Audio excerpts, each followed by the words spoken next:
Christian Zionism. How are so many Christians tricked into this, especially since Zionists openly hate Christians? It all started in 1909 with the publication of the Scofield Reference Bible, a Rothschild Zionist-funded reinterpretation of the Bible to help Zionists create the state of Israel with the tricked support from the Christians. They paid somebody to reinterpret the words of the Bible to American Christians. The tricks are in the footnote interpretations of the scripture, and sometimes there was more footnotes than actual scripture on the page. And here's an example of how intentionally far off the interpretations could be from the actual scripture. Listen. The footnote reads, God made an unconditional promise of blessing through Abram's seed to the nation of Israel to inherit a specific territory forever. But the passage doesn't say anything like this. God orders Abram to go to a land that God will show him, using the first person familiar thee, meaning Abram and no one but Abram. The passage does not say that God is giving any piece of land to anybody forever.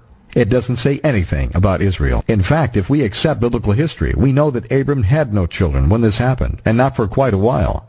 So there was no person or nation named Israel when this promise was made. There was no state or nation named Israel. The man Israel did not even exist in Abram's imagination when God spoke to him.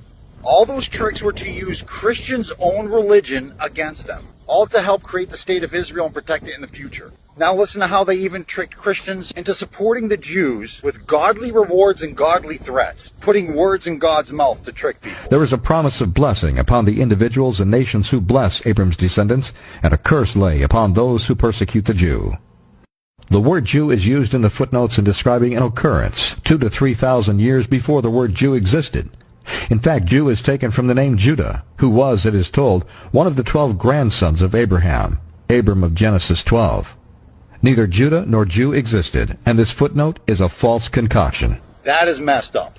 They mass-produced this book by Oxford University Press, taught it to pastors who went and taught it to other pastors who preached it to Christians. And the propaganda became self-perpetuating without the Christians even knowing that they're actually spreading false political propaganda. From this very clever manipulative trick, does Christian Zionism even exist? And sadly still influences domestic and foreign policy to this day. My sense was the Scofield stuff, which has had massive implications for our foreign policy, for example, and in our domestic politics, was probably a lie. I do know that that translation or that commentary on the Bible has had massive effects on our politics that have been very, very negative and resulted in the deaths of a lot of people. It's a trick. Zionists are our enemy. They hate Christians and use us for donations, political support, and even our soldiers. Help expose and stop this propaganda.